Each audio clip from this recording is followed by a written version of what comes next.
to the Dalen Show. Hey guys, it is so good to see you for episode number 17 of season 4. We are almost winding down on this epic season. It's been so fun. It's been a transformational season, and it's been a season, honestly, that has brought a lot of attention that we haven't seen before. So thank you guys for continuing along the journey with me. I hope you guys have been enjoying every single episode. Hope you guys enjoyed our this recent episode with Rashad Mann, and just continue. Make sure you subscribe and leave likes and comments on the videos, and make sure you just share the word about what we're doing over here, guys. Without me talking too much, let's introduce our guest this week. Someone that I've watched from afar for a very, very long time, just being an Arkansas native, and some that I'm sure you guys may be familiar with. If you're not, let's just get to welcome with comfort ours, Coach Matt Zimmerman. Woo-hoo! All right. Thanks, Dalen, for having me on. It's always good to talk to a young man that's from Little Rock and motivated and fired up and doing things. And, you know, if you're talking sports, you're talking athletics, those are all positive things. And that's, people love it. People love to talk about it. They like to hear about it. They like to complain about it. And there's a lot of different ways. And I love the fact, you know, you're a young guy and you're growing up in a new era, the era of, you know, people that have been in leagues for 100 years, changing leagues and transfer portal and NIL. That's second nature for a guy like you, because that's all, you know, kind of what you've grown into now. Yes, but for an old guy like me, this is like, wait, UCLA's, you know, not going to be playing Arizona State anymore. I mean, there's just some crazy things that have happened in college sports day after day for like 8 straight years. And we're all just our heads spinning. But it's a great time to talk about it and watch it and see what happens next. Yes, sir. Coach, real quick, I wanted to ask you just how you doing, man, and kind of what's going on in your life right now in this summer moment. Yeah, it's good. You know, here we are in July, and it's been, as all summers are, Dalen, as you know, that you have so many great expectations, so many hopes for it, and you love it. And then, you know, you have all these things you want to achieve and get done in the summer, and you're checking those off, and you think you're doing well. And all of a sudden you look up and you're like, what? It's already this late into the summer already. It goes too fast. And it's just time continues to fly by. But I'm in Fayetteville, and I've been on the move some this summer, but was gone for a little bit, and but back in Fayetteville and been here, and it's fun, just kind of going through it. Work at the Razorback Foundation, works for Hogs Plus. I work for the Razorback Sports Network. I'm the color analyst for Razorback basketball, and I'm also on the football broadcast. I do some broadcasting for KATV Channel 7 during basketball season, The Buzz and Little Rock Radio, and mainly talking basketball for the most part. I do some football stuff as well. But in the football broadcast, I do some interviews during we have a 3-hour pregame show like most big-time college football programs do. So that's a long pregame show. So they have me do a few interviews. I usually interview a former player, and I normally short interviews, 2, 3, 4-minute interviews, a former player, a tailgate, and then usually a current player's family, parents, sisters, brothers, whoever. And so that's coming up. I mean, August 29th, we start in Little Rock in War Memorial Stadium against Pine Bluff. So it's coming around the bend quick, and I'm staying busy and enjoying it. Yes, sir. Coach, real quick for people watching or listening that may not know a lot about you, I know you kind of just talked a little bit about what you're doing and where you are right now in your life, but if you don't mind, just like a brief introduction about you, just maybe where you're from and just maybe some things you've been able to do across your lifetime to get you where you are today, Coach.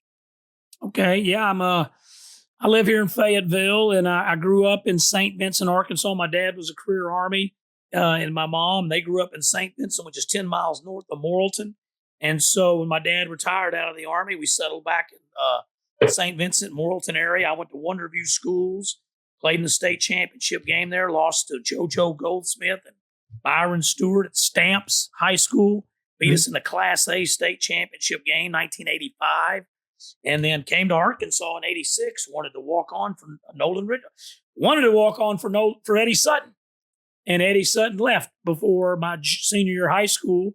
And then, so I said, I'm going to go play for Coach Richardson, and tried out, and they let me hang around for 2 or 3 months. Back then, October 15th was the magic date where everything got real serious. In August, September, October, I was hanging around the program, and I thought, I'm going to be a walk-on. I'm going to make it. They're going to let me.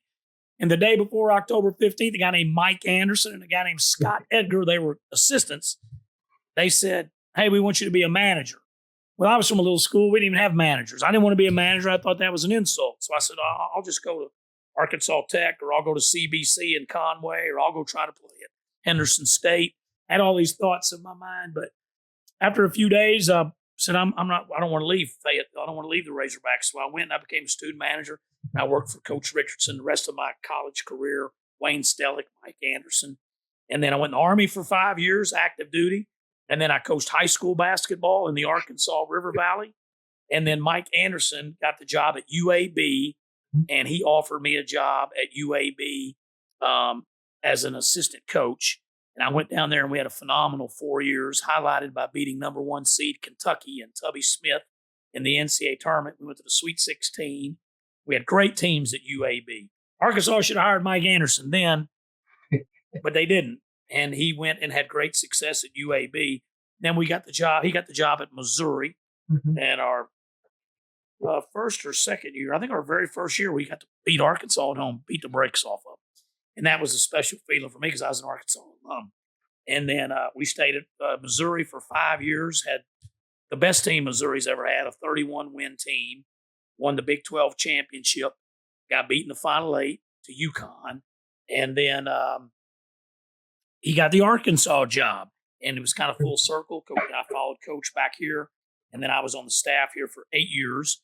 And the last 5 years, I've transitioned into media, and I do a lot of stuff I mentioned earlier. So I do all kinds of different media things and still work at the school. So still tied to the Razorbacks and still have just not on the bench. I'm not coaching in that regard like I used to, but I have a little less stress now, and I still have strong opinions, and I still watch players intently, and I love the game of basketball with everything I have, and I love Razorback basketball. Really, other than my family, I love Razorback basketball more than anything. Yes, sir. I want to ask you right now. Then your love for Razorback basketball. John Calipari is officially in Fayetteville. And if you asked me that 5 years ago, I would have told you. 5 months ago, Dalen. 5 months ago. Right. Like if you told me that 5 months ago, I would have told you to stop joking with me. This is a dream for you in that moment, and just the understanding of who he is, and even the battles that the Hogs have had against John Calipari. What's it like for you to see a guy with his resume to be in Fayetteville and now be the head coach of the Hogs? Dalen, it's incredible, really. I mean, he's a national brand. He's one of the top names. I mean, you talk to the top coaches in college basketball, you could say him. Right now, a lot of people would say Dan Hurley 1, maybe Bill Self 2, John Calipari 3. You could say John Calipari number 1. He's had a tremendous long stretch. UMass, all the time at the 9 years at Memphis, the 15 at UK. You know, I'm just so proud that he's here. It's a big deal for our schools, and we're gonna win a ton of basketball games. Now, as you talk about that question, now I didn't like Coach Cal. Now I love him, but I did not like him. I'm going to tell you that I was like, I would never tell you, I used to stay up at night dreaming that Coach Cal would be our coach. No, I mean, we were at Arkansas. He was at UMass. And, you know, you have that battle where he beats the dog out of the defending national champ Razorbacks. He beat the Razorbacks once in the NCAA tournament. Didn't like Coach Cal. And then he goes to Memphis, and it's Arkansas versus Memphis. I'll never forget Nolan Richardson and J.J. Sullinger, who was a freshman, diving, I think it was the pyramid, diving into the bench. Tony Barbie, one of Coach Cal's assistants, kind of pushing him off. J.J. was kind of a competitive, fiery kid from Ohio. So Tony Barbie and J.J. Sullinger, they're not fighting, but they kind of bow up. And then it ignited the Razorbacks, and Razorbacks blew them out in Memphis. And that was Coach Richardson's last year at Arkansas. And then I go to UAB with Mike Anderson, and we're playing Memphis Conference USA. Cincinnati's this was a Power 5 league back then. Believe it or not, you're too young to remember that, but it's Bob Huggins at Cincinnati. It's Rick Pitino at Louisville. Final Four teams. You got Coach Cal at Memphis, Mike Anderson at UAB, Tom Crean at Marquette, Bobby Lutz at Charlotte. DePaul was pretty good. Houston was always pretty good. It was a big-time league. Yes, sir. And we had battles, UAB and Memphis, and we recruited against them all the time, and they would usually beat us in recruits. And we had an assistant named Scott Edgar, who at one time had been an assistant at Arkansas. He was now with us at UAB, and his specialty was recruiting Memphis. And he could beat a lot of people on Memphis kids for UAB. But he couldn't beat Memphis for a Memphis kid. And we didn't like Coach Cal. And we played him 2 or 3 times. It wasn't like we were yelling at them or they were yelling at us. We weren't writing dirty letters. We weren't turning people into the end. It wasn't anything like that. But it was just competitive. You know what I mean? We were trying to beat them. They beat us in the conference tournament championship game one year. We're trying to beat their butt. Yes, They're sir. beating us. And it was a battle. It was a battle. And then I go to Missouri. We play Memphis again. And it's in the NCAA tournament. Matter of fact, this time we were able to beat them, and it was Coach Cal's last game ever at Memphis. And the Missouri Tigers, that team I'd mentioned earlier, best team in Missouri history, we beat them pretty good down in Phoenix, Arizona, at the University of Phoenix Stadium. And Cal left and went to Kentucky. And then we switched to Arkansas, and now we're playing them 1 or 2 or 3 times a year again. Yes, sir. And so we being, myself, Coach Mike Anderson, and we had a lot of battles, me as an assistant coach with the great teams at UMass, Memphis, Kentucky. But now that he's here, he's ours, and we love him. And he's the one that can lead us to win another national championship. It's been done here. And what's crazy about it, Dalen, he has won one himself as a head coach at the powerhouse Kentucky. Nolan Richardson's won one here. And so it's been done at Arkansas. Arkansas has been to 6 Final Fours. Yes, sir. And you can go to Final Fours here. You can win a national championship here. And so a man that has won one before, he can win one again. And he can win it at a place. It's not like he left Kentucky and he went to South Florida or Central Florida or somewhere that's never won a national championship. No offense to them. No offense to SMU or to UTEP or to Utah. He didn't go to those places. Those are good programs, good athletic programs. They hadn't won national titles. But Arkansas is one of the few that has won one. And Nolan Richardson has won one. And so I think that we're getting a very motivated coach, John Calipari. I think we're getting a guy that I don't think he's mad at Kentucky. I don't know, but I think he's motivated to show after everything that went down, right? Yes, sir. He's very motivated to show I can still win, and I can still win at a high level. And matter of fact, I can still help win a national championship. And I think that's Coach Cal's mindset as we move into this 24-25 basketball season. Yes, sir. I'm very excited about it. I think there are a lot of possibilities now with the way that you talked about earlier, recruiting and portal and all the ways that the game has changed to kind of just elevate him to maybe a high honestly we've never seen him be it before. But I'm very excited about him being a favorite. I know it wasn't really expected. Like when no one really kind of saw this coming. So now that it's here, I'm very excited to have him here. No, and Dalen, on that Saturday, I was in Phoenix for the Final Four. We have the National Association of Basketball Coaches. I still take part in that and go to that. And that's in Phoenix. That's where he talked to Hunter Yurchek about the job. Yes, sir. And on, I think, Thursday night. And then Friday, he left out of there. Saturday's the semis. I'm in Phoenix. And all it had been is Chris Beard turns it down. Jerome Tang at Kansas State turns it down. Yes, sir. It's just rumors, all the rumors of who got this, who's getting that. He's been offered, he's not been offered. Will Wade, at one point it was all Will Wade. I've known Will Wade for a long time. He's a young guy. I've known him since he was probably 22 years old. I'm talking to him on the phone once a day. And he's like, Coach, everyone's saying in Arkansas, I'm not even talked to him. I think they'd had like a little bit of initial talk through his agent. He had never talked to our AD. He had never gotten down the road. And at one point, I had a pretty important person at Arkansas, a donor, hit me up and said, I'm hearing Will Wade's done. And this guy I believe in. I trust in this man. He's in Fayetteville. And a friend of mine. I was like, I just talked to Will this morning. I call him again. This is before the national semis. I said, Will, a guy that I trust, a guy that knows Razorbacks, he says it's going to be you. He said, hadn't heard from him. Ain't talked to him. Hadn't talked to Arkansas. And so I was like, well, this ain't good. Unless Will's just flat out lying to me. And sometime in coaching searches, you never know. The best thing to do if you don't want to talk about it is don't answer the phone, right? So yes, sir. Will's answering the phone. Will's like, hey, yeah, I'm not hearing from Arkansas. So then the national semis, the first game's played.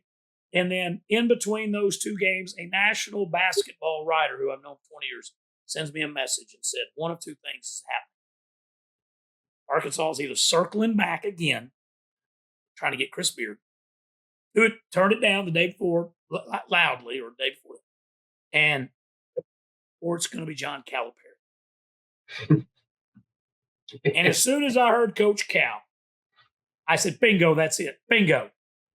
Because it made sense with everything that was going on. I didn't know any inside information, but just looking at it as a person that studies it and knowing what's going on at Kentucky. Was he fired at Kentucky? Absolutely not.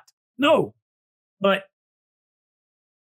how things had ended, how he lost, how he lost the tough game to Oakland, how he lost the first game of the conference tournament to Texas A&M. He used to win the conference tournament like that. Now he'd gone on a stretch of about 5 years, hadn't won it. Just some things going where, you knew that it's Kentucky. And so it was not a big shock. And then immediately that I thought about Kentucky, how that's going, I thought of John Tyson, who I sat with it many times when I was an assistant coach at Arkansas.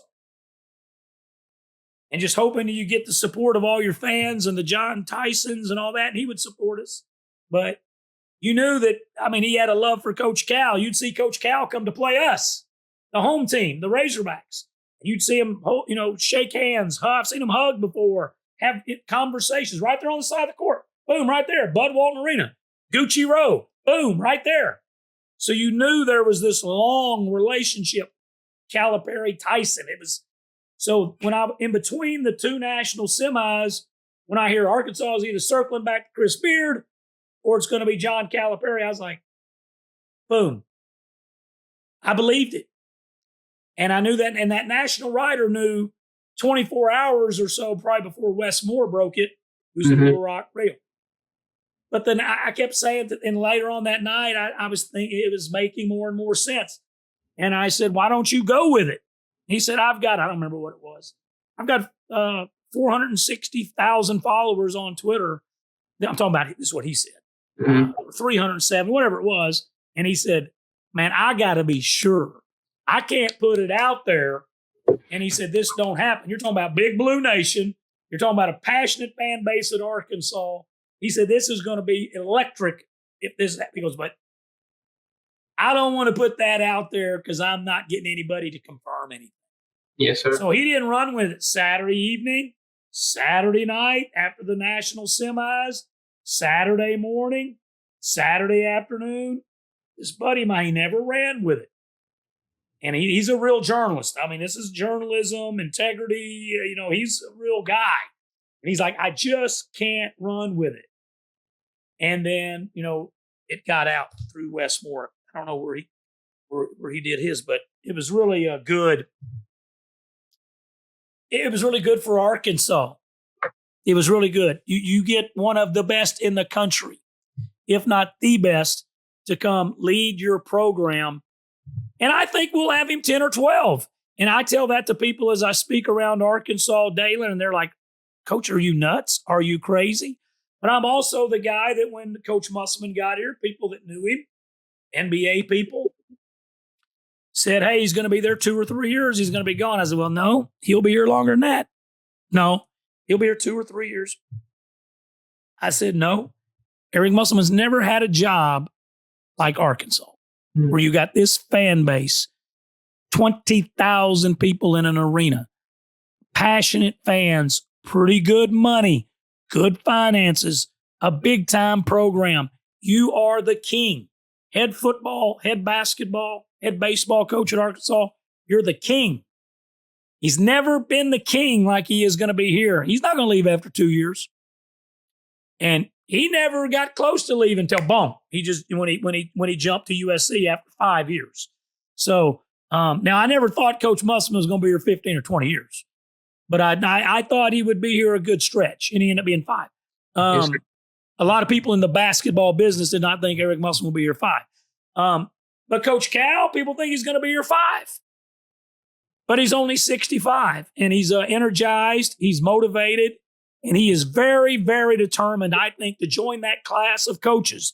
The Adolph Rupp's, the Dean Smiths, the Mike Krzyzewskis, the Bobby Knights, those guys that have won more than one natty. You elevate and go to another level. He's only got, I say only, he's won a national championship. It's a big deal. But I know he wants more. And you can win it at Arkansas. We just talked about that.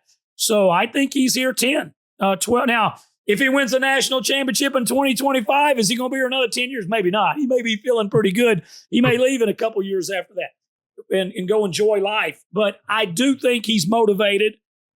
He makes a lot of money. I guess the highest paid. I'm not sure. One of. He's 1, 2, or 3 in the country pay. And so you don't just walk away from that kind of money, especially when you love the game of basketball, and I feel like he does. So do I think Coach Cal is going to be here 1 or 2 or 3? No, I think he's going to be here 10 years, maybe 12 years. And that may be way too long.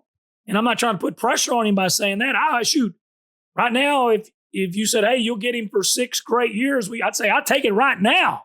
We'll take 5 awesome years right now. And I don't know his mindset with it, but I think he's very motivated, Dalen, and I think he wants to be here. Yes, sir. Coach, talk about what was it like growing up in St. Vincent, Arkansas. I know it's a small town, but I know it has a lot of deep meaning to who you are as a person. Talk about what it was like growing up there and being a part of a military family for you. Yeah. Well, I appreciate you asking that. St. Vincent is most people in Arkansas don't know where it is. It's not a stoplight town. It's a rural town. We call it community. And it's if you take exit, if you're coming from Fayetteville and you're on I-40, you go past Russellville, Pottsville, Atkins, you get to Morrilton before you get to Conway. You take that first Morrilton exit 107, you go 10 miles over the overpass, and you run into St. Vincent. And there's not a lot of Catholics in Arkansas. Very few. I think we're bottom 5 states in the country number of Catholics. But we're all Catholic, and we mostly all came from Switzerland. Back in the late 1800s, early 1900s, migrated and ended up on this mountain as you head out of Morrilton. And it's actually a little mountain that you climb. On the top of that plateau of that mountain sits St. Vincent. On the end of that mountain is a public school system called Wonderview. And the Wonderview Daredevils, that's where I went to school. And as you drive through this Highway 95, if you turn, there's several places, about 6 different places. It's about a 2-mile stretch across the top of that mountain. There's about 6 places where you can make a right or left onto a dirt road.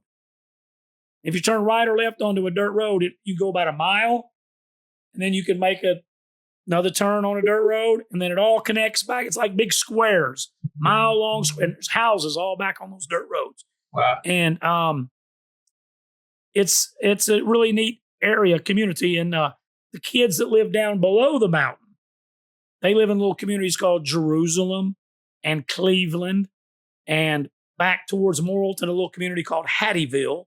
Mm-hmm. They all also go to Wonderview. Wonderview's a Class A school and won several state championships, boys and girls basketball, little basketball school, no football. And that's where I learned and loved the game of basketball, was at Wonderview. That's all we had. And yes, that's where I grew my love. That's it. That was it. Was Wonderview basketball and watching the Razorbacks grow up. And that was all I had. We didn't have football. We didn't do anything else. And so very proud to be from there. And my parents are still there. They celebrated their 70th wedding anniversary. Wow. I've only met 2 other couples in my life that have made it 70 years. First off, you hate to even brag on it because a lot of my friends' parents were married many years, 50 years, 55 years. But one of them would pass away. So to make it 70 years, you got to live to 90 or 90. And so my dad's 94, and it's been a big blessing. But I'm very proud to be from there. And a lot of my family is still a lot of Zimmermans around that area. That's Conway County, and so it's good. It's a good place to be from. It's kind of, some people say it's the Arkansas River Valley because the Arkansas River runs right there through the Morrilton area. So it is part of that. The River Valley and Petit Jean Mountain is a few miles away. If you go past my parents' house and go about 22 miles, you'll get to Clinton, Arkansas. So it's a good area, and about an easy 55 minutes or so, you're in downtown Little Rock. Yes, sir. Coach, I wanted to ask you, because I know you just kind of talked about it. Have you had any, like, growing up or even now, just kind of guys that have played the game of basketball that you just kind of sat back and just really enjoyed and loved watching them play the game? Has there, throughout your life now, has there any been players that you just kind of sat back and just enjoy watching the game more than others? Oh yeah, I've had several, and whether going back to coaching in high school, Adam Brothers at a little school called Plainview, just hard nosed, tough, played the game right. At Dardanelle, Chase Melder, Dusty Bunning, Roderick Chatton were just great players. Knew how to play, knew how to compete, tough. They played football, high school football, and played high school basketball, and they were winners. And love those guys. And at UAB, one of my favorite players, I don't talk to him every week anymore, but I still talk to him about once a month, named Mo Finley, Morris Finley. And he wore number 10. We inherited Mo Finley from the previous staff, and we had him for 2 years. And we used to preach to him. I worked with the guards, and we just preached. He could really shoot it. He was from Fayette, Alabama, down by Auburn. Auburn didn't even recruit. And we would preach. He could really shoot. Preach to him, just give him a little pump fake or a little jab step, one and two dribble pull-ups. One dribble. He had good pull-up game. We worked on it. And we're playing number 1 overall seed Kentucky in Columbus, Ohio, 2004. You can look it up. Squeaky Johnson's a good little guard we had from New Orleans. Squeaky was little. Nobody wanted him. Tough, hard-nosed. Played a few games in the NBA for New Orleans Pelicans. He drove in there, and Kentucky, he kicks it to Mo, and they sprint out because they know Mo can really shoot, and he catches. Boom. One dribble pull up against the number 1 team in America, Kentucky Wildcats. And when he made that fake and went around him, I'm not the most confident guy. I'm a little bit pretty positive person. I was a little bit negative thinking as a coach, too negative thinking at times. You get pessimistic. You get worried about things. But when he caught that ball and made that pump fake, and I think his name was I don't know if it was Cliff that jumped at him or the other guard I got in his mind. He jumped at him, and Cliff Hawkins, and he pumped, and he made that move to his right. And I said, he's not missing that. He's too good. He's put too many hours in working nonstop. He was a 5th-year guy. He did things right. He was a good student. He was tough, hard-nosed. He wasn't going to miss that.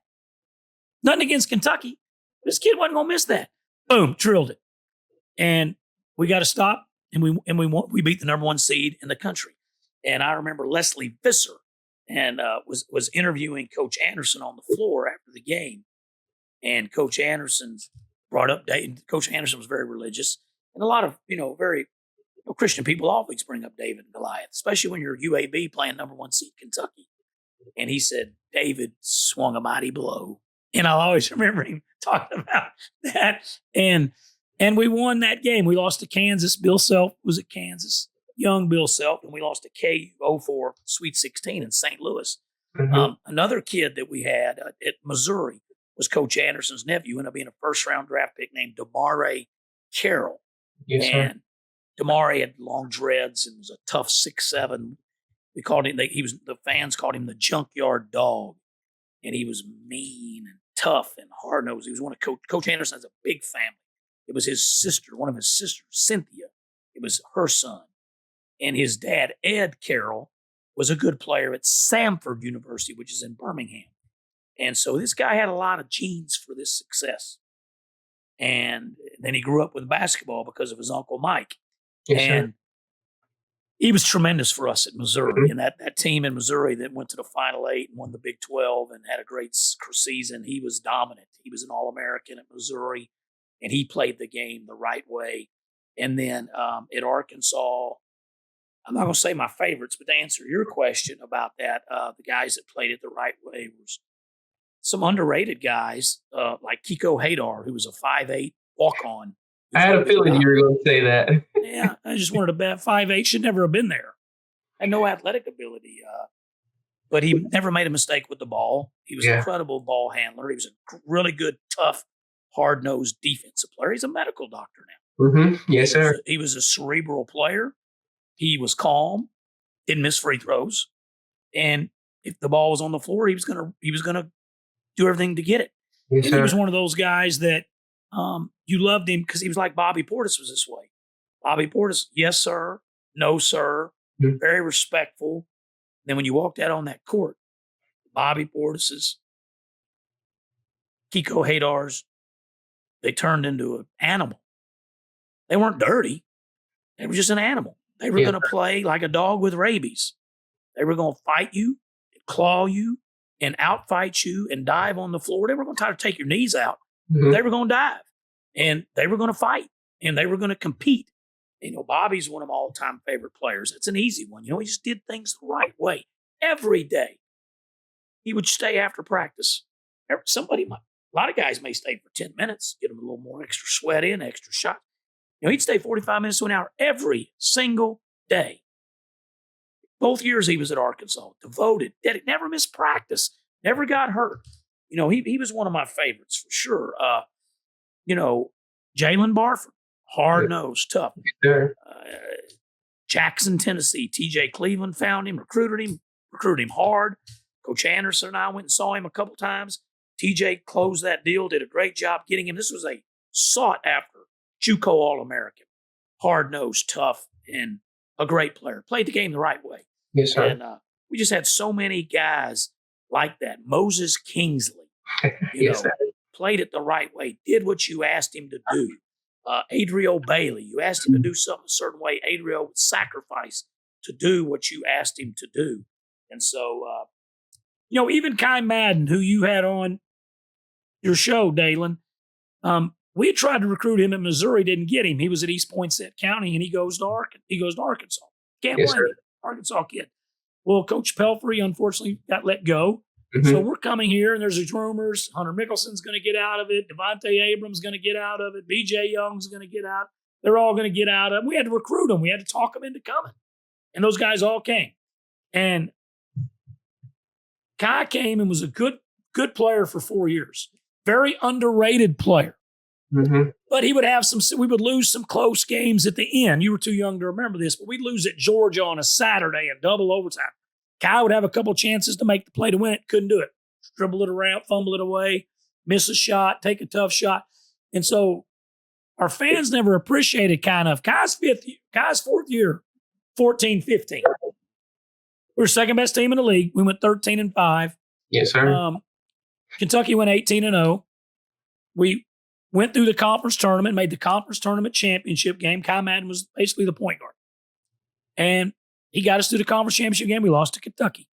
And then we go in the NCAA tournament and smack Wofford, and then we lose a tough, hard-fought battle with North Carolina. We lost North Carolina twice in 3 years.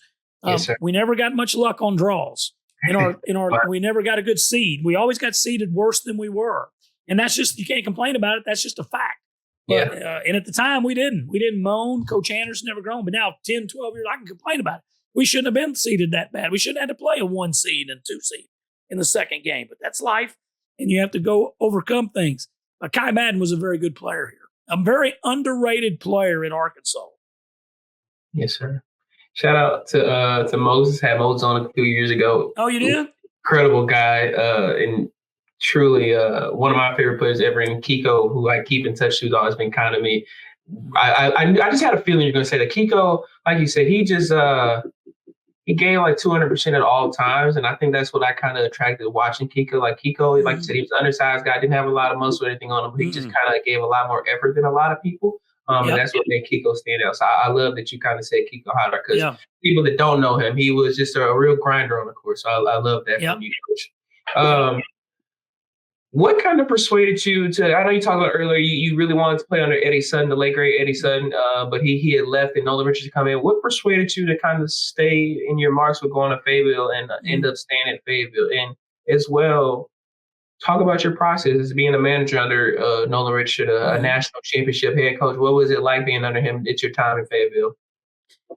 Well, for me, it was like a dream come true. I didn't want to be a manager. I wanted to be a player. But once I got over that and stayed and was able to be on the staff, especially my sophomore, junior, senior year, I just really grew to learn a lot from those coaches. Scott Egger, Andy Stoglen, Wayne Stellick, Mike Anderson, guys that knew a lot about basketball.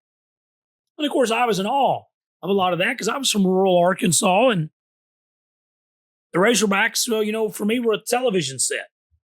Growing up watching Razorback basketball and football and studying the games and being devastated when we would lose in the NCAA tournament to Kansas State or to Louisville or, to Kentucky in 1978. Those were heartbreaking losses for me as a kid.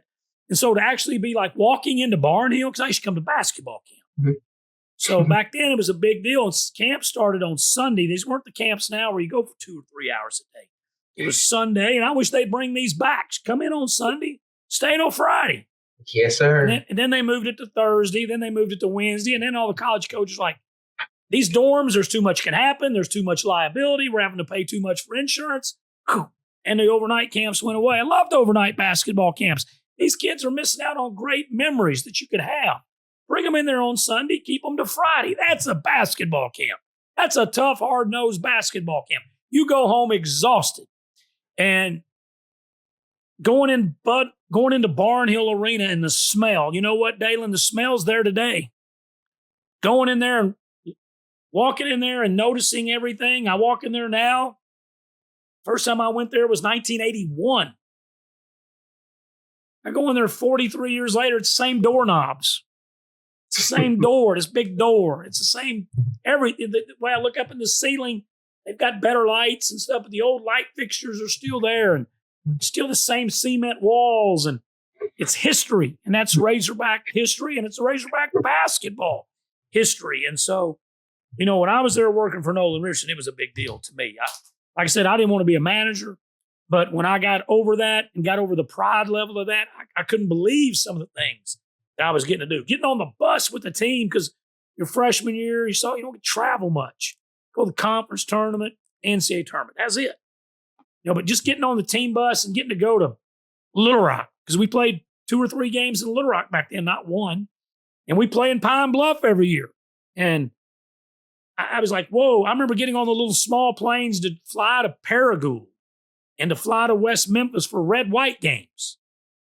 And you're like, this is incredible. I'm on a little small 6-person plane, and we're going to Little Rock to play a red-white game. And I just couldn't believe I was getting to do it. And especially back in those days, there was only like 3 managers. It wasn't like now, Coach Musselman had 15 managers. Yes, sir. 8 grad assistants. Back then there was 3. So I don't even know how it happened for me. I was very fortunate. It never would have happened if I hadn't tried to walk on and not impress the coaches enough to where they were like, hey, come be a student manager for us. I wore that with pride. And it really taught me a lot about working too, because it, back in those days, whether somebody wanted to call it a water boy or whatever, there was always, oh, he's a manager. He's just a manager. Well, I was a player. So in my mind, I was a basketball player that happened to be a student manager. But once I got through the pride, I had so much respect for student managers and what they do, and I still do. And it's not an easy job, but boy, it's worth it. Man, it is great. Yes, sir. I love that you just said, and I'm not aware of how camps are anymore, but I had the opportunity when Coach Anderson was there to attend a few of his summer camps. And like you said, they were day-long camps, and you kind of spend the days in the dorms. So I love that you said that, because those were some of my great memories from my childhood. And so I'm sure they're great reminiscences of you. So you came to some of those camps. You came to overnight camp. I was there. I have vivid pictures and memories from those camps, man. Yeah. So I love to hear you say that. So you got those memories, and you got to come and grind through that and do that. And now that don't happen. That's not a coach against Coach Cal. Must didn't do it. And I talk to coaches around the country, and no one's doing these anymore. Yes, they're too afraid of and it's long days, and there's no one's grinding at camp like that. Yes, sir. Our women's basketball, they had really good camps, and they've got to where they don't do any camps anymore. Camp has just really changed, and part of that, Dalen, is back in the day, you had a little periods where you couldn't go on the road recruiting and you had to stay home. And the portal, people weren't leaving all the time. And so, but now these guys are constantly having to keep their own guys and they can recruit about year round. They don't have as much time to fool with basketball camp. Yes, sir. Coach, as a manager during your time in Fayetteville, and I want to kind of bring in your military experience of your own as well.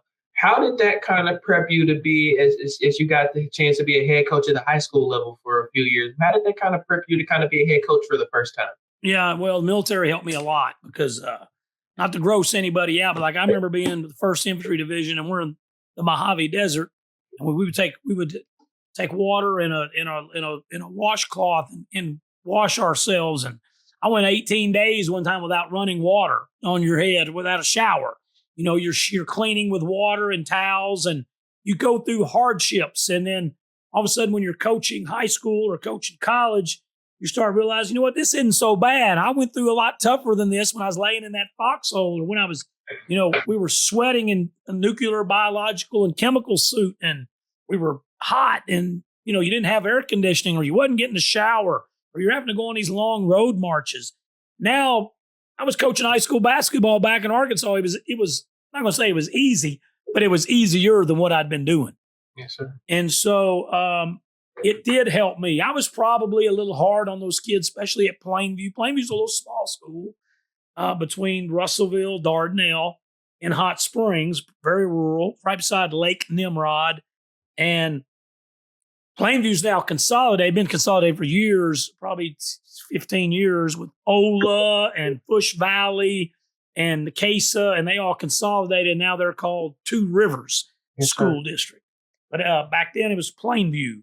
And I hated that the school's not there, but I'm happy for those kids because at Plainview was small, no football, very small, even smaller than the school I went to at Wonderview.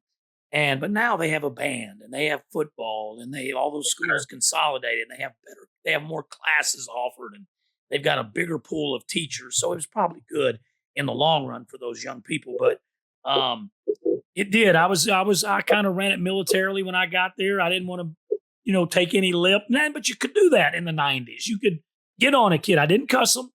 And I didn't because I was pretty hard on kids.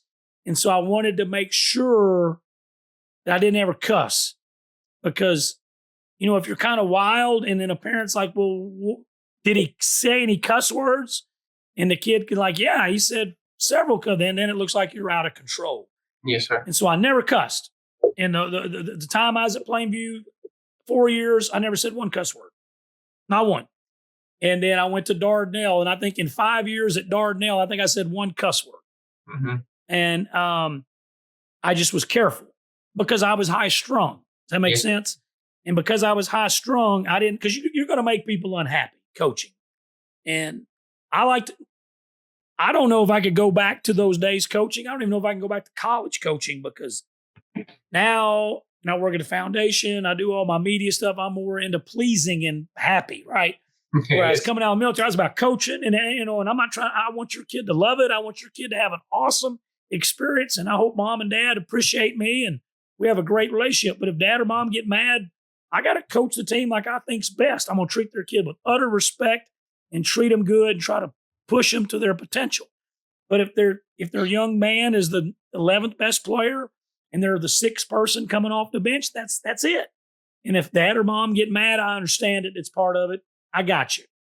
And so, but I made sure not to ever cuss them and try to treat the kids right. But it was always bothering me. I don't know if I could go back to that because now I think I would be too soft. I would be trying to please everyone. And when you can't do that and run things right. And you got to be able to not have an iron fist, but make tough decisions and stick with it. When I was young, Dalen, I didn't care about a decision. If I had to make a decision, boom, let's make the decision. All right, boom. Do I want to go to? Am I going to stay at Arkansas? They're not going to put me on a team, or am I going to try to go to CBC, or am I going to try to go to Tech and play? Nope. I thought about it for a day or two. Nope. I'm going to stay here. Am I going to stay in the ROTC program? Yeah, I need the money. I'm going to stay in ROTC. I had to make decisions, and I just made them. Now I'm older. I'm like, well, let me think that through. Let me figure this out. And when you're young, man, you just let's roll. Let's go live. Yes, let's go figure out what happens. And then if it don't work out, it don't work out. But, even coaching jobs. When I was young, there was a job. I'd say, okay, I was offered a job one time at County Line. I was coaching at Plainview. Had a lot of respect for County Line, little basketball school. And I said, I like County Line. County Line's a little bit like Wonderview. They generally have better teams than Plainview. I think I'm going to go to. So I interviewed. They offered me the job. It was a Thursday. She said, let me know by Monday. Back then, with no cell phones, you called. So on Friday, I drove back up to Branch, Arkansas, up around Paris. I drive around. I look at it. Say, I'm going to take it. I go to the school. I walk in. I'm going to take the job. It's about an hour from where I live. It's about another hour further away from my parents, but I was going to take it. Boys basketball. I walk in. I said, is Dr. Johnson there? Kay Johnson was the superintendent. She was the one that offered me the job. I said, is Dr. Johnson there? Secretary was there. It was summer, June. And she said, you just missed Dr. Johnson by like 5 minutes. No cell phones. Or I just picked the phone up and took the job. And she said, she lived in Greenwood. She goes, it takes her about 20, 25 minutes to get home. And then we can call her then if you want to. I was like, no. I said, I got to talk to her again on Monday anyway. I'll just wait till Monday. So I was there to take the job. I could have even told the secretary, because I'd met the secretary 2 days, the day before, wherever it was, and I went there and interviewed. She knew who I was. I could have said, tell her I'm taking the job. Will you call her when she gets home? Or I'll call her when she gets home in 20 or 20. I didn't do that. But I was there to tell her I was taking it. She wasn't there. I said, I'll just talk to her later. And she told me to let her know by Monday. She was, okay, we won't see. I said, okay, thank you. I walked out. By Monday, guess what? I changed my mind. And I didn't take the job.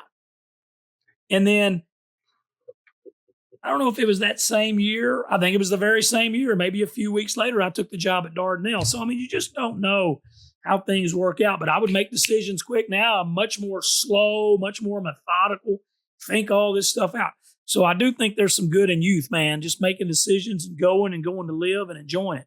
And you really need to move around when you're young because it's easier. Now I just have so much stuff. I've been in my same home since 2011. And nobody would want any of this stuff. Most of it's papers and junk. But it'd be hard for me to move, much harder than it would have been back in those days when I was living in a trailer in Plainview. I could move in literally 4 hours, 5 hours, 6 hours, So it's sports is so interesting though. And, you didn't ask me about this, but I think this is important. I loved it when people get jobs. I love to look at them and say, did they earn that job? Not that my opinion matters in that, but because that sometimes can tell me whether or not that person's going to be successful in it. So if it's somebody you've never heard of and they get named the head coach of the Tennessee Vols, you're like, what did they do now? How'd they get that job? And it can be in all walks of life, whether it's an assistant athletic director, associate athletic director, the director of marketing, the athletic director, whatever. You look at somebody and you're like, did John Calipari deserve the job at Arkansas? Well, yeah, obviously he did. Yeah, he's a great coach. He's won a national title. But there's also times you look and you're like, how did that guy how did he get that job? Did he earn that job? And most of the time people do earn them. But sometimes you'll see somebody that got slid in there for this reason or that reason. Sometimes they're successful. Sometimes they're not. So I think it's important that as you go through, when Dalen gets a good job, that everyone, his friends, his family, people that know Dalen, people at the new job, say he's coming in. What's Dalen does? Well, Dalen's done this. Oh, okay. He has deserved this job. He's been doing a podcast for 4 years. He's been doing this. He's been doing that. He's worked doing this. So I think that's it's got nothing to do with what we're talking about. But I do think I like to look at whether people did they earn that job that they just Yes, got. sir. Yes, sir. I love that, Coach. I want to ask you. I showed you, and I'll show people again. I'll show it again. That was my squad growing up, and that was some of the people. Dalen, he was a really, really good man. That was the number one thing I learned as a student manager. He was a very young coach. He was a great player at Tulsa. Mm-hmm. And even back as a player, he could do drills and do things against Lee Mayberry. And he wasn't Lee Mayberry or Todd Day, but he was older than them, but he could still compete against those guys. And I was so impressed with him as a player and how he knew how to play and the character that he had. As a manager there, My whole time in college, Coach Anderson he's a young guy. He never spoke down to me, never yelled at me, never got, and I get mad. I mean, if I yelled at a student, man, yeah, I have. Have I ever gotten on a student matter? But yeah. And, Coach was always first class in the things he did. And one time when I brought my high school team at Dardanelle to team camps back then, and don't have those anymore. And you go to team camp and staying in the dorm. It's a 3-day camp, 2 nights. And Coach Anderson came up to me one time. I just loved coaching high school. I was consumed coaching high school. I loved it. And he said, if I ever get a head coaching job, I'm going to take you with me. I was like, really? And he's like, yeah, I just like how you run your program. I like what you do. And I was like, wow. Well, I never really thought anything about it again. All of a sudden he gets the UAB job. And I'm out working out. Season's over. It's April. But I would bring my freshmen in before school. We'd get in a little hour workout 2 or 3 days a week before they went to first period class, even in April. And then first period, I had to go out and coach like junior high track. Mm-hmm. So it's before school and school phone. You got a house phone, you got a school phone. That's what you gave everybody. You had a little business card. Had your house phone number on it, had your school phone number on it. Had the gymnasium phone, and it might even have the school office where they could leave you a message. And my assistant, Nathan Morris, who had to coach track as well, he comes out. He's not out in the workouts with the freshmen. He's my high school assistant. I'm working these guys out, and he comes out and said, Coach Z. I said, yeah. He said, Mike Anderson's on the phone. It's like 7:30 in the morning. So I say, finish this drill up. So I run in there and take the call. And this is the school phone in the gym, my office. We called it the pit. We called it the cave. So I'm back in the cave. And I had to take the call, and it's Coach. And he said, I just got named the head coach in Birmingham yesterday. He was from Birmingham. Mm-hmm. And he said, they're going to have a press conference later today, and I want you to come with him. And no lie, I was so consumed with high school coaching that I was like, Coach, Birmingham, Alabama's in Tuscaloosa, Auburn's in Auburn. What in the hell is in Birmingham? He said, UAB. And I knew UAB. We'd played them actually when I was in college, beat them. And I was like, oh, UAB. And he said, yeah, I'm going to be there. I said, I don't know. He said, Coach, this is a college job. This gets you back in college basketball. And he said, he goes, I'm not making you a support job. There wasn't a director of ops even back then. They just called it administrative assistant, and that was about all you had. You had 3 assistants, administrative assistant. That was it. And he said, you're not going to be a me. He goes, you're going to be an assistant. You're going to get to go on the road recruiting. And he said, you're going to get to coach on the floor. And I said, wow. And it was Thursday. I said, Coach, it's in April. I said, Coach, my contract ends June 30th. Would I start in July? He said, no, I need you yesterday. You got to come now. And it was a Thursday. And I said, okay, I'll come. And the money was no different. I mean, he offered me $35,000, and I think I was making $33,000 at Dardanelle. But at Dardanelle, I ran my own camps. And so I'd make another $8,000 to $10,000 a year running camps and working camps. So I was making over 40, that don't sound like much, but that's what I was making.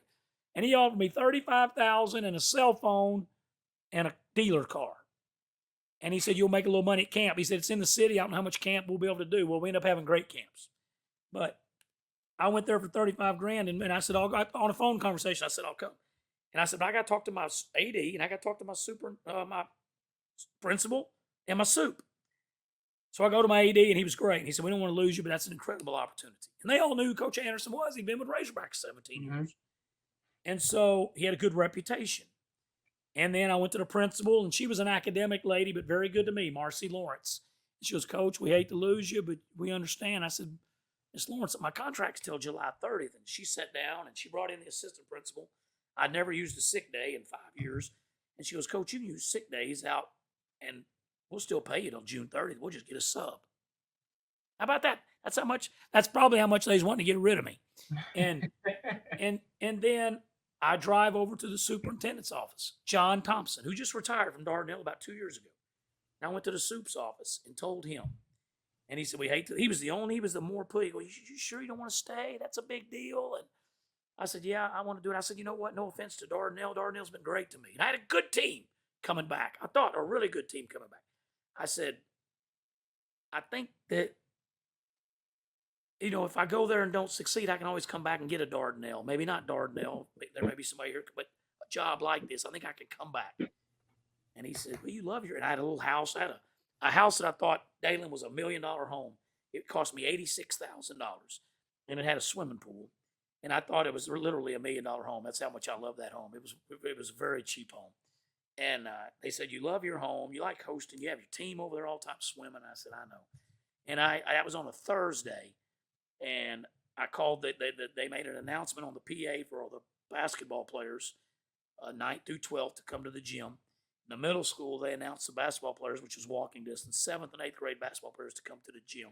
So I had my 7th through 12th graders all in this room, and I tell them I'm leaving. And I get all emotional and teared up, and that's on Thursday. And on Sunday afternoon, I leave and drive to Birmingham, Alabama with a car full of stuff. And that's the kind of faith in the things you have to do, and I couldn't do that now. You couldn't pay me $300,000 to do that. I mean, I can't up and move like that. But back then I did, and you're younger and you're just living and you're chasing a dream. Yes, sir. But if I'd have said no to that, Dalen, I wouldn't be talking to you now. I'd be coaching at Dardanelle, or I'd be at Fort Smith Northside, or I'd be at Little Rock Central, or I'd be at Conway, or I'd be at Russellville, or maybe I'd be at Two Rivers, but I'd still be coaching high school basketball. Yes, sir. I want to ask you, just kind of now in your media presence, first I want to ask you, what's it like working with Chuck Barrett? He has been the voice of the Razorback sports network for such a long time. And it's just honestly become an iconic voice of the Hogs. What's it like working with him, and kind of what's your relationship with Chuck like as well? Well, how great a voice is that? He's got a great voice. And, Chuck's a great story because he grew up in Clarksville and a little bit of time in Memphis, but mostly in Clarksville. And he got into radio very young, like high school age. Yes, sir. He's one of these old school guys. He didn't go get a degree from here and go get a degree from there and go get a degree from there, which is fine. That's fine. He wasn't a college trained, this is how you become a play-by-play guy. These are the steps. He grinded in radio work, and he put in time. Clarksville, Fort Smith, Northwest Arkansas, and he started it, and he just built up his resume in radio. He did it all. At one time, he's working the Razorback football broadcast. He's like, I think in Little Rock, and they're doing the call-in shows after the post-game show goes off. He was in charge of running the board for all that for the post-game. And he just kept working his way up. And then he was of talk show radio and doing very well respected. He's a smart guy.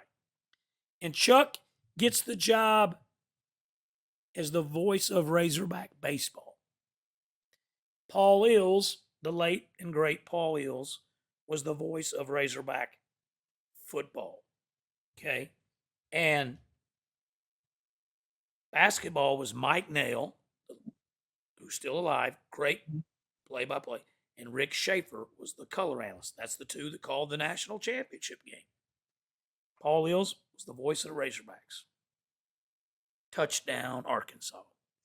And he was back then, if you were the main guy for KATV Channel 7 sportscaster, what Steve Sullivan is now, if you were in that job under Dell Nicholson in Channel 7, they were tied to a TV package with the Razorbacks. They were the ones that broadcast a lot of Razorback football and basketball games, Channel 7.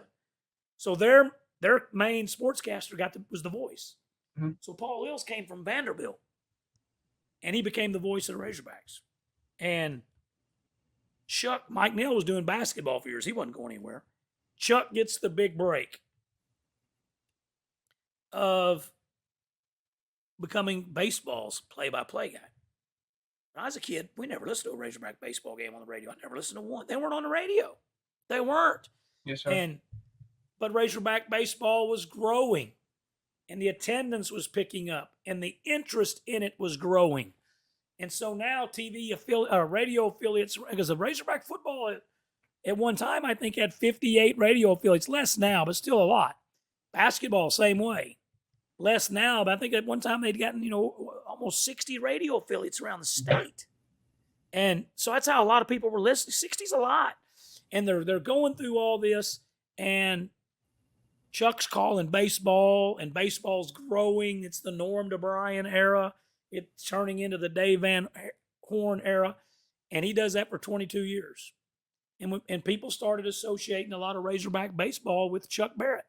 Yes, sir. And Chuck called a lot of big time games for Razorback baseball. And then Paul Eels, unfortunately, got killed in a car wreck leaving Fayetteville, going back middle of the day, in the afternoon, evening, daylight, driving back to Little Rock.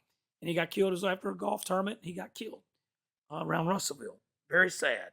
Poor lady on the other side of the interstate going the opposite direction got killed. And so tough for a lot of people in the state. That was the guy you listened to. Touchdown, Arkansas. And so there was a lot of people who wanted that job. But Chuck, having been with baseball and Razorback fans, knowing that voice on baseball, Frank Broyles believed in Chuck and thought Chuck was really good. And Chuck got the job as the voice of the Razorbacks and did football. And then Mike Nail ended up retiring later on, and then he got basketball. So one time he's doing play-by-play football, basketball, baseball. But he's a consummate old school radio guy. He knows when to pause. He knows when to talk. He knows when the color analyst should talk. He knows when the color analyst should not be talking. He understands the flow of the game. He understands a crowd mic when you want people to hear the crowd mic. He's really good at it. He could call a basketball game by himself because the color analysts don't do as much because he has to paint the picture on the radio for basketball. It's play after play after play after play. He has to paint that so you could. Yeah. A color analyst, the best jobs are on television. I get to do some of that as well, mostly with women's basketball, where the viewers getting to see all this. And he don't necessarily have to hear the play-by-play announcer talk about every pass or every screen or every bounce pass or every layup. Whereas TV, it's a lot more freedom for the color analyst. But I've learned a lot from Chuck, and he's really good at it. And the Razorbacks, period, are fortunate to have him. He's done some of his best work, to me. Tough radio shows after tough losses, and great radio shows with the head coaches after big wins. Whether it's the shows, whether it's the Sam Pittman show or the Eric Musselman show from Sassy's, or whether it's the television show.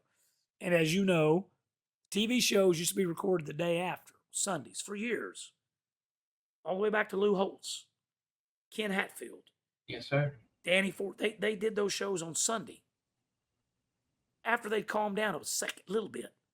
Now those coaches don't want to mess with that stuff on Sunday. They want to record it after the show. Well, if you just got beat 52-3 to Alabama, Coach, we got to record your TV show. And you know why the coaches have to do it, right? They're getting paid. They get paid. They get paid to do the TV and radio shows. So. But they're not happy. Right. I wouldn't be happy after a tough loss. And I've watched him with Coach Anderson, Eric Musselman, have still some pretty good radio and TV shows after really, really heartbreaking, tough losses. Yes, sir. I think the way that the Razorback media over the last few years has been portrayed as none to less. And you working with the Razorback Sports Network, like we've talked about, but your work with Hog Plus and the Razorback Daily Podcast is, I think, been one of the best just kind of natures of Hog media over the last few years. Just talk about kind of how you got involved with those two combinations of work. And so far, what have just kind of been like the goals that you guys may have for what you do in terms of that? Well, the Razorback Daily, I had never listened to listen to more now to support podcasts, people that I get on with or people that I know. So I've listened to a lot of podcasts. In February of 2021, I'd never listened to one podcast. And that's the day we started the Razorback Daily. Chuck Barrett actually did the Razorback Daily that fall of 2020. He did 2 or 3 months of it. And then they were looking for, and he didn't get let go or anything. He had a lot going. Yes, and sir. Chuck was like, I'm busy. And so he let it go. And he was doing it by himself. Mm-hmm. And so it's great if you had somebody on there to talk to as an interview, but it was by yourself. It's just Dalen Flowers on there by himself talking. And so he grew a little bit tired of it. It was a lot of time for him. And he said, I'm going to give this up. and they asked Quinn. They were trying out Jordan Black. Lissa Orange was doing it. They had me and Quinn do it a couple times. So I guess we were competing. They didn't really tell us that, hey, you're competing to get this. If we were just like, they're asking us to do the podcast. I think we had an advantage because there was two of us, and me and Quinn could go back and forth. And so, not saying we beat those people out. They probably didn't even want it. But they had several hosts there for a few weeks, probably that January of 2021, if I remember right. And then Quinn and I, they asked us to do it every day, Monday through Friday. And 2022 and in 2023, both, we had over 1 million. I don't like to say people because it's not 100. It's not 1 million people, but it's it's Monday through Friday. A lot of our listeners are the same listeners. Yeah. We have some. I have a buddy of mine. He listens 2 times a week. Yes, sir. My cousin says I make sure I listen for you once a week. Not Yes, everybody sir. listens 5 times a week, but when you added up all the listens, it was up 2 years in a row over 1 million. So we were proud of that, and it's just devoted Razorback fans. Talking about the media, I do have an opinion about the media, and I think we have a lot of really good people here. It's kind of hard to be media. This isn't Kentucky where they really have hardcore journalistic media. I coached at Missouri. We had 3,000 journalism students. We had 2 student newspapers. We had a student television station. We had another student monthly magazine. They had all these things, and they were coming at you because they're trying to get a job at ESPN. They were like real media, but they were 18, 19, 20-year-old, man. They were fighters. And we don't have that type of journalism school, thankfully. And so it's a little bit nicer here. Does that make sense? Missouri was a much tougher media, like real media. Like I saw people ask Coach Anderson questions. I'd look back there because I used to maybe stand in the back or be on the side, and somebody would say that young lady sounded like she was 12. And you look back there, and it's an 18, 19-year-old freshman. Boom, she's firing at Coach. Why? Saturday you got beat at Kansas. You couldn't get any rebounds. What's going on with the rebounding? He's having to answer an 18-year-old student. That's part of it. And he was always very respectful to the media. Never got on him, ever. But come to Arkansas, and within the first year or two, I was like, because I didn't know it I didn't realize it much when I was younger, when I was with the Razorbacks before, or when I was a high school coach. I never looked at it like Arkansas's got a soft media. And I'm not going to say we have a soft media. I've been beat up in the media before. I saw my boss get beat up. But it's also a pretty nice media at Arkansas. And they're going to be really nice to you. And they're kind of going to be, because of social media now, in my opinion, Dalen, they're going to kind of be, not every one of them, but for the by and large, they're going to go along the flow of the fans. Mm-hmm. And so luckily I don't have to do that. I work for the Razorbacks. I work at the Razorback Foundation. I work at the school. If you're wanting to bash here, the Razorbacks get now. If we play poor defense, and we didn't play good defense this past year, we had a losing record in basketball, I would say, we just didn't play good enough defense to win this. You have to say that when you're the color analyst. You can't say, hey, guys, we played great defense tonight at home against Tennessee, but they beat us by 28 points, but we were really good. I mean, you can't say that. Nobody would listen to you. So you got to say, you know what? We didn't have anybody like Dalton Connect. He just dominated us. We didn't guard him very well. We didn't play very good defense in general. And we're not getting to the free throw line. And when we finally got a little rhythm and got a little run going, we had 3 turnovers in a row. You can't win like that. I mean, you have to shoot them straight. But I'm also tied to the school. So I'm not going to say, you know what, this is a bad team. I'm not going to do that any year. But I do think our media, Dalen, they're going to be pretty good to our coaches and players. They're going to be very good to them, in my opinion. I like that. Now, if things start getting rocky, then I think the media will start getting rocky too, to the coach or the players. Does that make sense? Yes, sir. But if it's smooth sailing, like in the NFL, they might be smooth sailing in Dallas. They win 4 in a row, and everybody's singing their praises. There's still some media down there going, what about this? What about that? What about this? There's people that are firing. There's critics. You see it with the New England Patriots. That media up there's tough. The Jets, the media is brutal. Don't even worry about Philadelphia. My goodness. But at Arkansas, if you're winning, the media's going to be good. It's going to be hee-hee and ha-ha. It's going to be a lot of fun in games. And if you start losing, then the media, I think that's fair, And it would be interesting if we had like a media member come from like Syracuse to Arkansas who doesn't care about the Razorbacks. It's just their job, and they're firing 100% opinion all the time.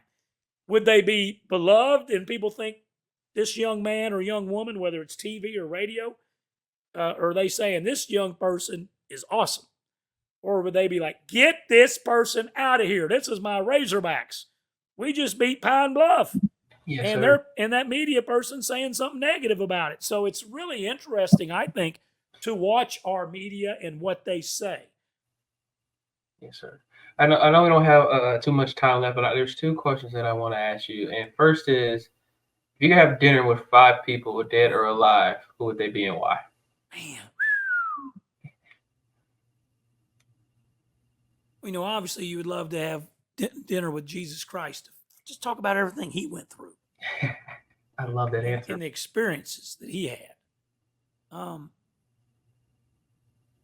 Besides Jesus, I think that I always love talking to Nolan Richardson, one of the people I look up to the most, who went through a lot of tough times growing up in El Paso, going through a lot of battles. Anytime I can sit down, I get to visit with him, and I still see him about once a month. But I still love to sit down and talk to Coach Richardson. Yes, sir.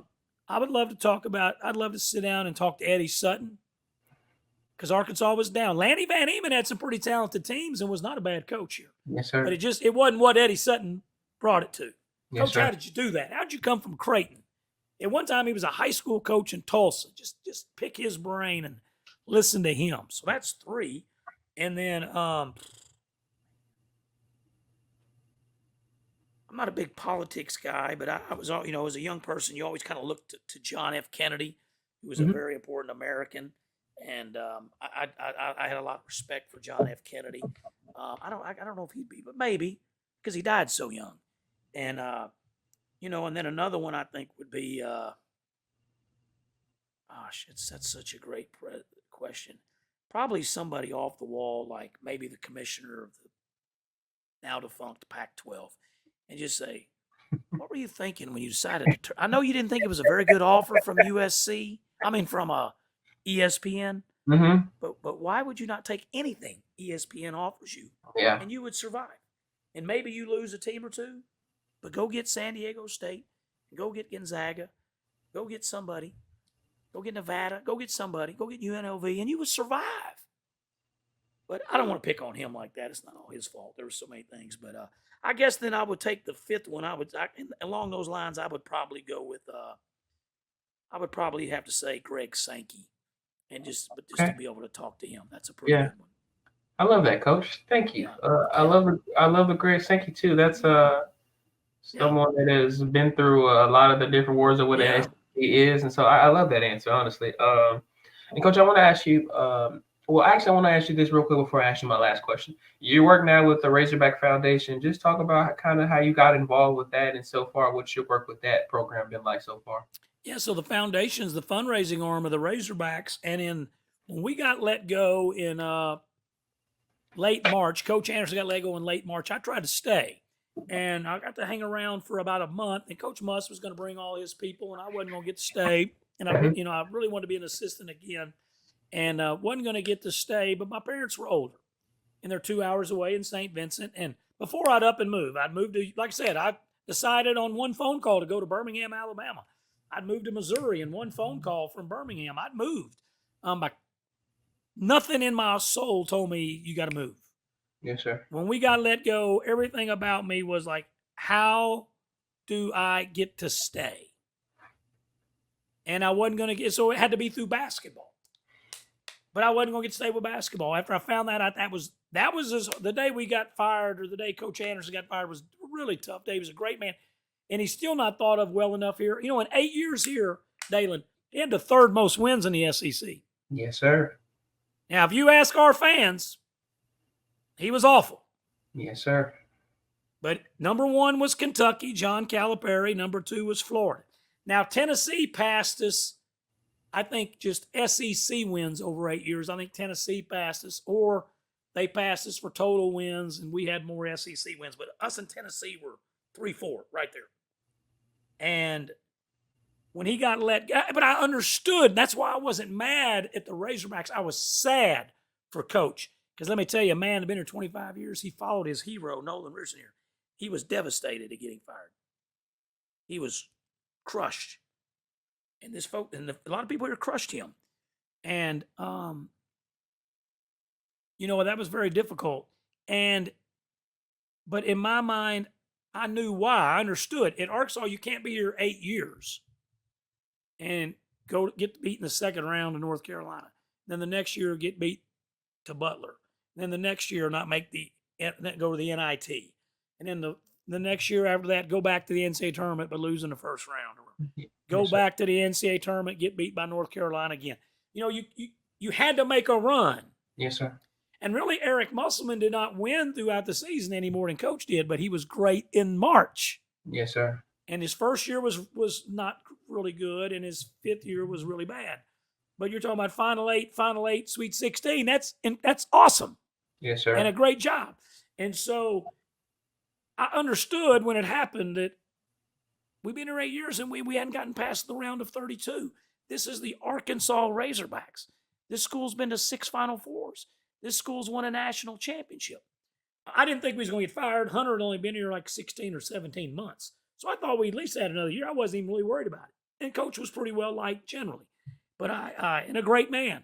So I did not think he would get fired. But it happened. And for me, it was determination to stay. And I thought Hunter would help me stay. And at one point, I found out I was going to be out completely. Wasn't going to be on any staff. Didn't have a job in the department. And I remember telling Hunter, well, I'm going to stay. And he was like, Coach, we love you, but you can't stay. We ain't got no job. Yes, sir. And so I was like, there's got to be something that I can do. And I was determined to Razorback Sports Network, Learfield IMG at the time, be able to be the color analyst for basketball, and being able to keep doing that because Coach Musk could have came in and said, hey, wait a minute. We got a guy that was a former assistant for the last staff. He was on that staff 17 years. He's going to be representing us as a Razorback Sports Network or color analyst. I don't want that guy. That's all it would have taken for Musk to say that. And then Hunter would have fired me or the Learfield. Does that make sense? Because you're going to have who the head coach. So I appreciate that Coach Musselman never said, hey, you know what, he needs to go. So I was very fortunate there. I just decided that I'm going to fight and stay. And so I was lining up more and more media stuff. But I couldn't quite. I was making pretty good money as an assistant, Dalen. It wasn't a fraction of the money that I'd been making. Yes, sir. So I was like, well, I'll do this for a year and I'll survive. But I kept going to Scott Verity, who was the Razorback Foundation executive director at the time. He's now a vice chancellor at the University of Arkansas. And I just kept going to Scott. And finally, Scott said, we're going to bring you on in January as a consultant. I was not a fundraiser. He kept saying, Coach, you hadn't done a lot. I said, yeah, I've done fundraising my whole career. You don't think you got to fundraise at Plainview when your kids can't afford to go to camp? You got to find a way to get some money to go to camp. I fundraised at Dardanelle.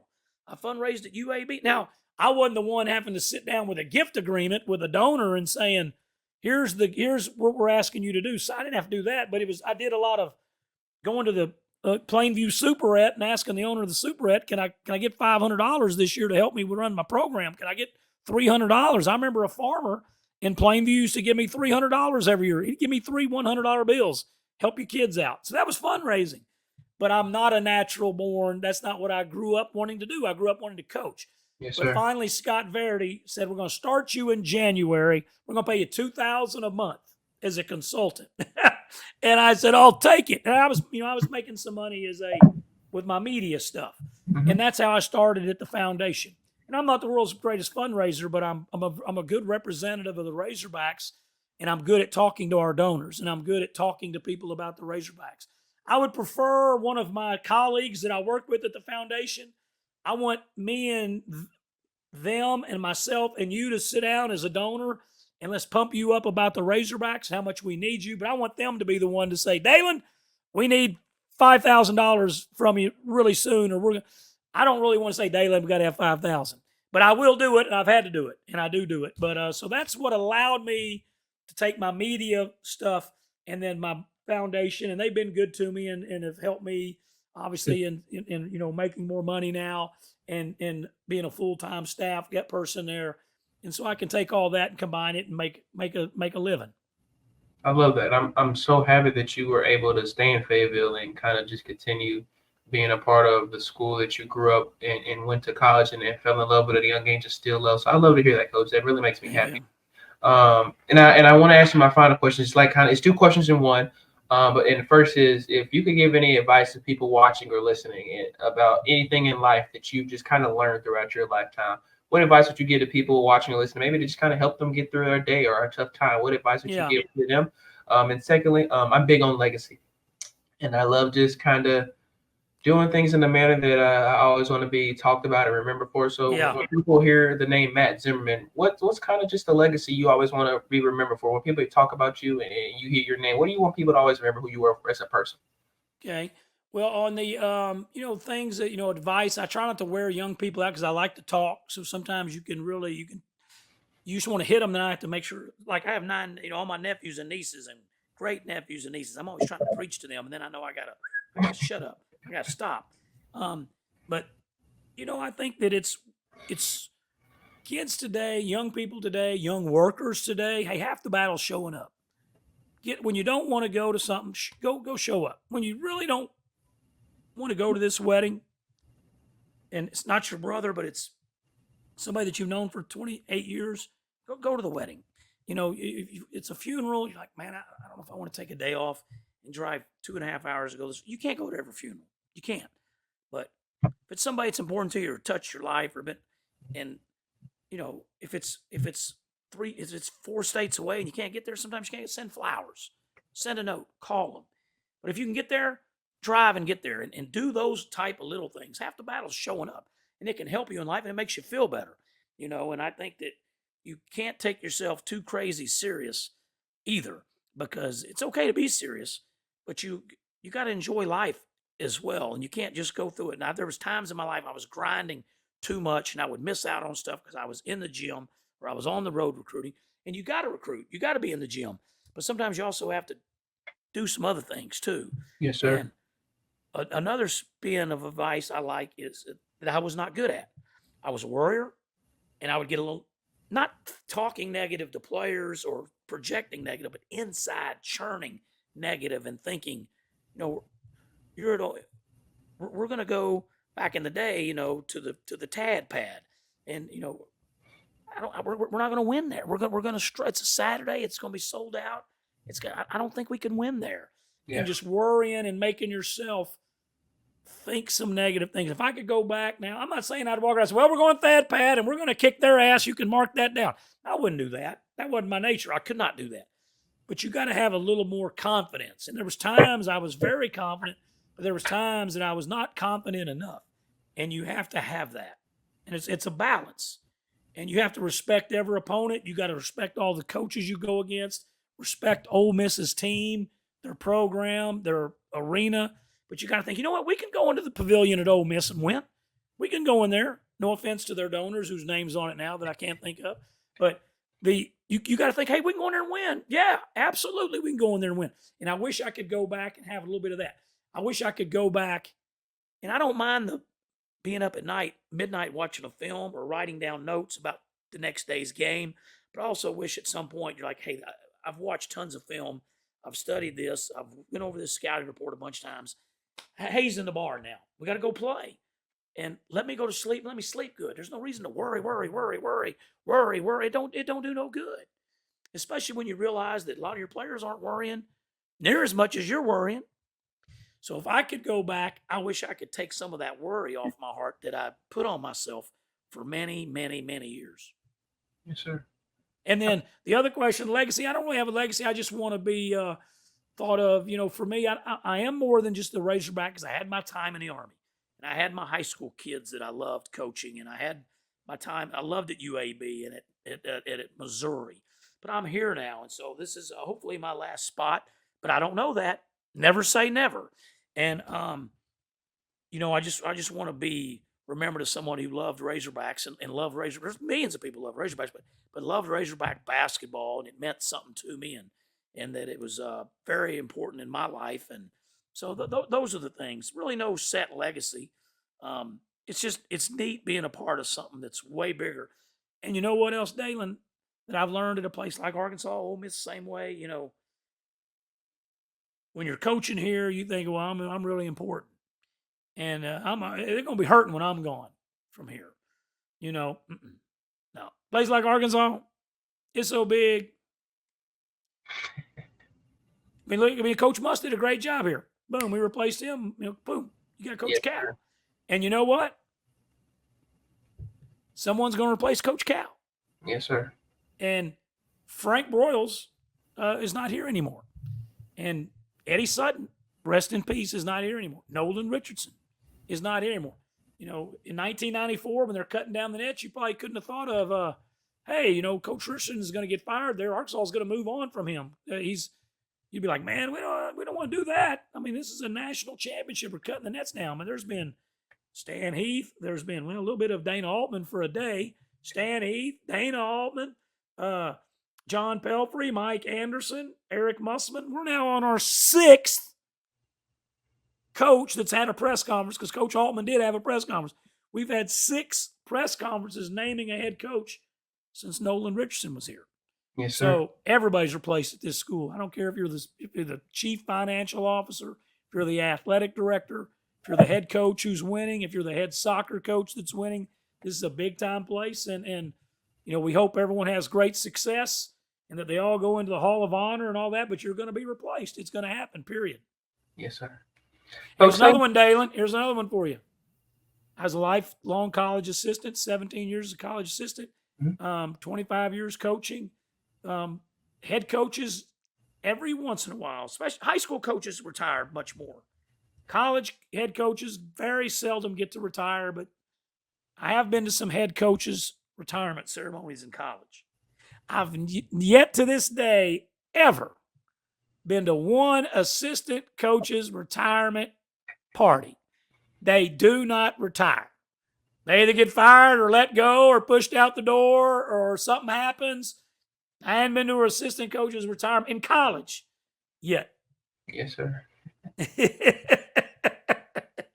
Coach, I want to say thank you. It was great to be able to reach out to you and hear back from you. But it was even better to just kind of chat with you and learn a little bit more about you. I honestly didn't know a lot, and just kind of laugh with you and enjoy just learning from you, but enjoy just kind of talking about our love for the Razorbacks. So I just want to say thank you, and we continue to wish the best on whatever is in store for the rest of your career, man. I appreciate that so much, Dalen, and good luck to you in school, and you'll do great things, and stay in touch so I know what happens to you. I will, Coach. I appreciate that so much. I hope you guys watching and listening have enjoyed this as much as I did. Like I literally, like I said, I've watched Coach Zimmerman from afar for a very long time. Arkansas is my home, and I, like Coach Z said, I affiliated my love a lot with the Hawks, but I was a huge just Razorback basketball fan more than anything, more than football, more than baseball, more than track, everything growing up. And so I just have a lot of fond memories and still do to Razorback basketball, always will. So it was just a great joy talking to Coach C and just getting his insight on a lot of things. So I hope you guys enjoyed it as much as I did, because my childhood self sure did enjoy it. But thank you guys for tuning in. Make sure you subscribe, leave a like, and leave a comment. And take care, y'all. God bless everyone.